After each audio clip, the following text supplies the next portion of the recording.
खालिद खान मेरे घर गया, मेरे गेड़ा तिके मारे, तिके मार के हस मैं दुआ ठुडिया नाल इस गेड़ा टासा मेरे दुआ ठुडिया ना कसम है।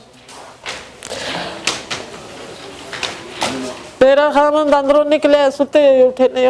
मैं उन्हें आगे बहाना पाया वहाँ है शोर क्यों मैं आखा मख कोई गल नहीं तुसी जो लवांदे आ उन्हें ये गल आखिए मेरी आगे दीवार तो टा गए और मेरा गेट से दाड़े ताने आए हैं तू मां दस के आई मेरे को मुड़िया मैं मोड़ से ही ना मुड़िया तो तू डाढ़े पांचे खान तू टा चुनी गेट मेरा बस तू डाढ़े अगो ये गल आखी सो मामा तू ये गेट में तेरा राती टासा तलाइया को लौटवा से तू ना मैं बुरी बहुत उते मरवासा और तेरी रात नहीं शहादत कौन दे सी अल्लाह जाने तू मेरे को मंदी मौत तू मार जले 8वें दाड़े की तारे आके गए धमकी दे के दुगे तारे बुढ़ा मार सटिया ने मैं जड़ा गमनाम रो ना रूम रिपोर्ट में नहीं मैं आखनिया मेरा एक ही पुत्र है मैं ना किसी ने दावादारी किसी ना किन्नी इस ना मी डरे नाल नहीं कि आखनिया मेरा एक ही पुत्र है मेरे पुत्र लोग मार छोड़ो कारी फैसो फिर धमकियां दित्तियां ने आखना तू बुरी बर्बाद हो जुलसे और बर्बाद गंदी ख्वार हो जुलसे तो दगा कदम उठाया असी तेरे पुत्रियां पे बचाने ये गैम बहु पा रही ये गैम पा रही गैम लोग पैसे आले नहीं खालिद खान फोन की थी उसने मोबाइल ऑन करके जन्नत तरया फैसो वहां धमकियां दे के घर आए ने इन्हें मेरी इमरान खान उते वज़ीर आला ते अपील है मेरी दरख्वास्त है मेरा न्याम है मेरा इंसाफ ना मिले मैं गरीब हाँ मेरा जिफल उम्र ना बुढ़ा मसूरी 6 साल उस लाने दुनालियां होते और मेरा इंसाफ मां नहीं मिलना मारा न्याय नहीं होना मां खतरा मेरे पुत्रियां धमकियां देने ने मां धमकियां देनियां ने मां मेरा नाम रहमतुल्लाह वल सैफुल्लाह खान रिपोर्ट दे जिला रिपोर्ट दे एक छोटे गांव तो रोडे रहने वाले हैं मेरे वालद साहब अरसा 6 साल तो दुनाली स्टाफ अगर खान मार्केट पे रात का चौकीदारा कर देने असन कुछ तनाज़ा खालिद खान वल यकूब खान के साथ चल रहा था उन्होंने हमारी घर की 4 दीवारी गिराई और उसके बाद स्टे का झूठा केस किया जो हम हरीपुर अदालत से जीते हैं अल्लाह भी है उसने मेरे वालद साहब को बोला कि आप बहुत ज़्यादा बोलने लग गए हो मैं आपको बहुत बेदर्दी के साथ आपको बहुत बेदर्दी के साथ आपको मैंने कत्ल करवाना है मरवाना है उसके बाद 1 हफ्ते बाद मेरे वालिद साहब की जो है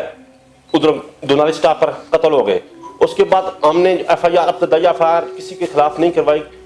गुमनाम रिपोर्ट हुई थी हमने बोला कि ये ना हो कि कोई और बेगुनाह कोई किसी के खिलाफ हम दावेदारी नहीं करेंगे हमने तहकीकात कराई उसके बाद पुलिस ने इन्वेस्टिगेशन की उसके बाद इसका नाम आया इसने 2 बंदे अपने मामू के बेटे अशद जो इनके साथ मुलजम है और कारी फैसल को हमारे घर में भेजा उसने धमकियां लगाई हैं मेरी वालदा को आप ऐसा ना करो आप किसी इनके खिलाफ दावेदारी ना करना ये बहुत ऊपर लोग बहुत मजबूत लोग हैं ये हम आपके बेटे को बचा रहे हैं ये आपके बेटे को भी कत्ल करवा देंगे उसके बाद पुलिस ने जब इनके खिलाफ दावेदारी की इनकी सब चीज़ बरामद हुई है ये तौसीफ का जो है बयान भी है ऑन द रिकॉर्ड है उससे टोका बरामद हुआ है पिस्तौल बरामद हुआ है उसके बाद इतनी नाकस तफ्तीश की गई है नेक मोहम्मद साहब ने इतनी नाकस तफ्तीश की है कि ये 19 दिन बाद जेल से रिहा हो गए जमानत पर ये लोग इतने कनौसरबाज है ये हटिया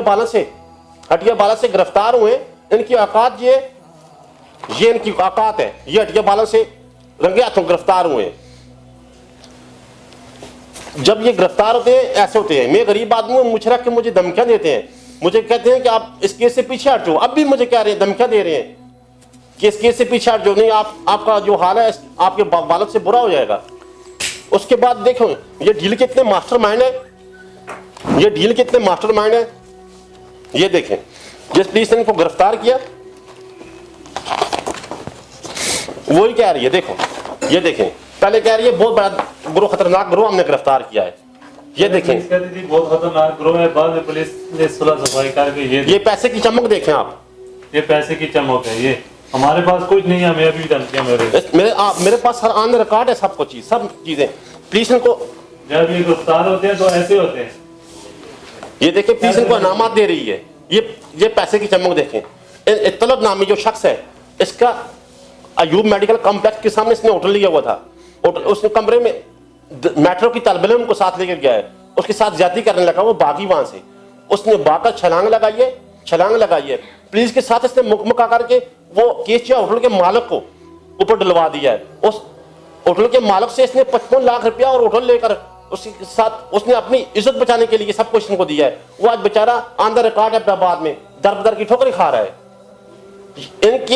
इनकी जो है ना, ये मुशरफ कर, ये बजाय कहते इनकी सरपस्ती करते हैं। ये नहीं, देखो बड़े बड़े लोगों का नाम यूज करते हैं, बड़े लोगों का नाम यूज करते हैं। जब इनकी रैली हुई है उसके बाद आगे इन्होंने गांव में हमारे गांव में फार्म की है, कहते हैं हम 302 के मुजरिम हैं, हम 20 दिन नहीं जेल में रहे, इन्होंने हमारा क्या बिगाड़ लेना है। हम इनसे 9 महीने से हमें इंसाफ नहीं मिल रहा। मैं पेशावर तक गया हूं, मेरी आला इक़्तिदार से अपील है कि खुदारा मुझे इंसाफ दिलाया जाए। ये अगर इमरान खान की वालों के साथ ऐसा होता, ये जो मेरे वाले साहब के साथ हुआ है, क्या उन्होंने खामोश रहना था? क्या ये आपके वालों के साथ खुदा ना ख्वास्ता किसी और के साथ होता, वो खामोश रहता?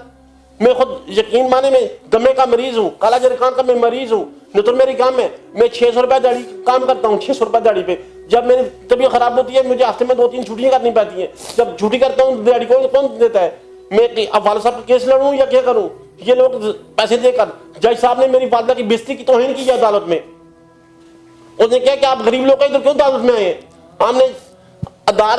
मैंने वकील जज साहब से बोला है कि मुझे 10 दिन का टाइम दो, मैं किसी चलो अपना माल मवेशी, कोई गरीब आदमी के पास क्या होता है, माल मवेशी होता है, कोई बेच कर मैं वकील के चलो फीस भर दूंगा। वकील साहब के पास में क्या 8.5 लाख रुपया उन्होंने मांगा है, मैं कहाँ से दूं? कत्ल, टोका भी और पिस्टल भी, ये कौन सा कानून है? ये कहाँ का इंसाफ है कि 20 दिन बाद कातिल से सब कुछ बरामद होने के बावजूद उसे रिहा कर दिया जाता है? उन्होंने हमारी सपोर्ट नहीं की, उन्होंने ऊपर से जालिम की सपोर्ट की है। आया ये इंसाफ है? ये इंसाफ के तकाजे हैं, ये जुल्म नहीं। एक बुजुर्ग आदमी को 72 साल उनकी उम्र है, उनको पकड़ कर घसीटते रहे हैं, पहले उनको इतना तशद्दुद किया, उनकी जिस्म की तमाम हड्डियां टूटी हुई हैं, उनको चेहरे पर टोका लगाया गया है।